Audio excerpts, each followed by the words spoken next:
గొప్ప ఉత్సాహాన్ని, గమ్యాన్ని కలిగిస్తుంది. కనుక ఏ కర్మ మిమ్మల్ని బంధానికి నెట్టేస్తుందో, అది కర్మగా అయిపోతుందో,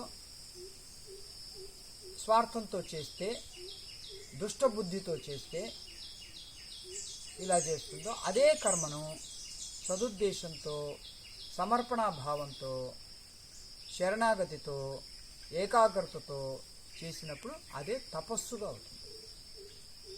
ఇప్పుడు ఒక విద్యార్థి గురువు గారి గురుకులానికి వెళ్ళి 10 ఏళ్ళు 12 ఏళ్ళు విద్యాభ్యాసం చేస్తూ సేవ చేస్తారు. తమ ఇంట్లో చేసుకుంటే అది స్వార్థం అవుతుంది, అవసరం అవుతుంది. అక్కడ చేస్తే అది త్యాగం అవుతుంది, సేవ అవుతుంది, మరియు వికాసానికి దారి. కనుక ఆ దృష్టితో చేయండి.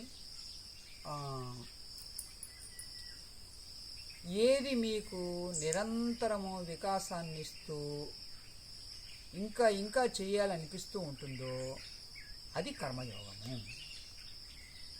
ఏది ఇంకా వద్దులే, చాలులే, వదిలేద్దాంలే, ఎందుకులే అని అనిపిస్తుందో అది మీకు సరైన దృష్టి లేదు, అక్కడ సరైన అవగాహన లేదు, మనస్సు లేదు అని తెలుసుకోండి. ఇప్పుడు రోజు మీరు ఎన్నో అనుభవిస్తూ ఉన్నారు. ఎప్పుడైనా మంచి ఉద్దేశంతో ఒకళ్లకు సహాయం చేస్తే, అబ్బా ఎంత బాగుంది, ఎంత మంచి పని చేశాను అని అనిపిస్తుంది మీకు. ఆ మంచి పని చేశాము అని అనిపిస్తుంది కదా, అదే పుణ్యం అంటే. ఆ అనిపించటమే పుణ్యం అంటే. పుణ్యం అంటే ఏదో మనకు కనపడదు. అది మన మనస్సు వికాసం చెంది సంతోషంగా ఉండి మన తృప్తిగా ఉంటే అదే పుణ్యం. మనస్సు కుంచుకుపోయి ముడుచుకుపోయి అబ్బా ఏందో అన్నట్లుగా అనిపిస్తే అదే పాపం. ఇంకేంటి. కనుక ఇప్పుడు మీరు రోజు తింటూ ఉంటారు. అది ఎవరైనా బీదోళ్లకు, అన్నార్తులకు, నిస్సహాయులకు మనం అన్నం పెడితేనో, దానం చేస్తేనో అప్పుడు మనకు మనస్సు తృప్తి పడుతుంది. అంటే నా డబ్బు ఇతరుల కోసం మనం మనస్ఫూర్తిగా ఖర్చు పెట్టినప్పుడు అది నా డబ్బు పవిత్రం అవుతుంది అనే భావన వస్తుంది కదా, అదే పుణ్యం అంటే. కనుక ఈ విధంగా మీరు చేసే పనిలో ఎప్పుడు ఏకాగ్రత చూపించండి. అది మీకు ఎంతో గొప్ప ఆ సేవ. అది గురు సేవనండి, లేదా దైవ సేవనండి, సమాజ సేవనండి, మీకు ఎంతో గొప్ప వికాసాన్ని ఇస్తుంది. అప్పుడు పనియే దేవుడు.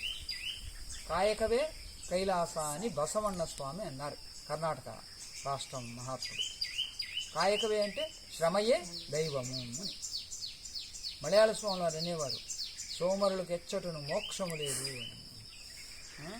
పని చేయకుండా ఊరికనే ఉండేవాడికి ఎక్కడా కూడా మోక్షం ఉండదు అని. అది కొంచెం వేరవుతుంది. కానీ ఆ పనియే దైవము అనేది ఉంది కదా, అది చాలా లోతైన వాక్యం. అదే కర్మణ్యేవాధికారస్తే మా ఫలీశ్వరాయ. ఆ కర్మ మనం సరిగ్గా చేసినప్పుడు అది వికాసాన్ని ఇస్తుంది. మన యొక్క పరిధి, నేను, నా కుటుంబం అనే పరిధి నుంచి దైవము, సమాజము, గురువు అనే పరిధికి విస్తరించినప్పుడు అప్పుడు కర్మ యొక్క విస్తారత కూడా పెరుగుతుంది, మనసు వికసిస్తుంది.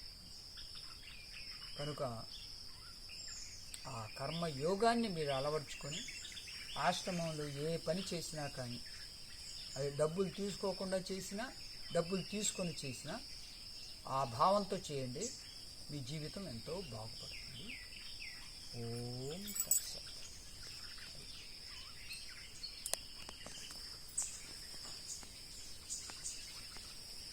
గురుకులం వీడియో తీసావు, అప్పుడు కూడా కొంచెం జనాన్ని చూపించితే బాగుంటుంది. నువ్వు ముందే కూర్చునేసరికి లేస్తే బాగుండదు.